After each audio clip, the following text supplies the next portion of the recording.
Pemirsa, tersangka kasus ijazah Jokowi Roy Suryo meminta polisi segera menetapkan tersangka kepada pengunggah ijazah Jokowi sekaligus politikus PSI Dian Sandi Utama. Pasalnya menurut Roy, Dian Sandi dianggap melanggar pasal 32 Undang-Undang ITE dan dituduh menjadi sebab awal mula polemik ijazah.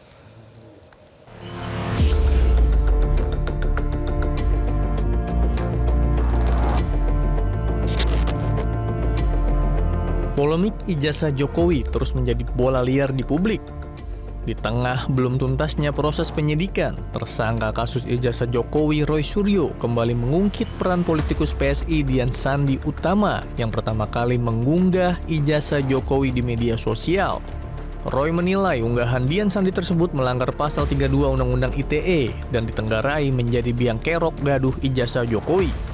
Mantan Menpora itu meminta penyidik untuk memproses hukum terhadap Dian Sandi, seperti polisi memproses laporan Jokowi terhadap dirinya bersama tersangka kasus ijazah lainnya. Roy mengingatkan semua warga negara sama di mata hukum.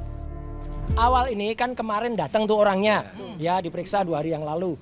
Justru harusnya ketika dia diperiksa itu tidak lagi menjadi saksi lagi, tapi harusnya dinaikkan statusnya menjadi tersangka. Karena orang yang memposting pertama kali itu adalah yang melanggar pasal 32 dan 35 Undang-Undang ITE ini bunyi pasalnya.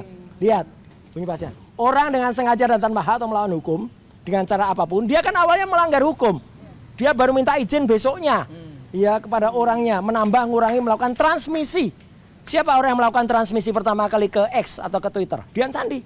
Memindahkan suatu informasi elektronik dan atau dokumen elektronik milik orang lain atau milik publik. Terus dengan sangat tanpa hak dengan memindahkan atau mentransfer informasi elektronik dokumen kepada sistem elektronik. X atau Twitter itu adalah sistem elektronik. Dokumen elektronik yang dipindahkan oleh Dian Sandi itu adalah dokumen yang dia potret dengan kamera miring lagi. Sebelumnya, politisi PSI Dian Sandi Utama diperiksa kembali oleh penyidik Polda Metro Jaya untuk melengkapi berkas perkara Roy Suryo CS yang dikembalikan jaksa atau P19. Dian meminta semua pihak untuk tidak mendesak penyidik untuk menahan dirinya dan mempercayakan penyidikan kasus ijazah Jokowi ke Polda Metro Jaya. Saya melihat ada desakan, baik itu yang sidang CLS maupun dari beberapa konferensi pers yang meminta bahwa harus saya yang ditahan, harus saya yang ditahan, harus saya yang ditahan. Nah itu yang saya jelaskan tadi juga di penyidik. Ya siapa mereka mau mendesak-desak penyidik, kan begitu.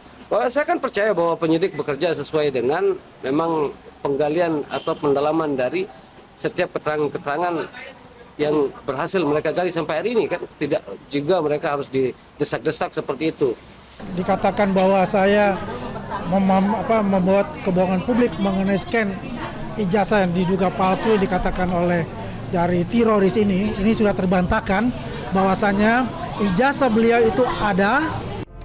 Tak hanya Dian Sandi, Roy Suryo juga menuding Waketum Relawan Joman Andi Azwan yang dianggap melanggar pasal 35 Undang-Undang ITE karena menyajikan informasi elektronik yang seolah-olah asli padahal tidak sesuai dengan kondisi sebenarnya.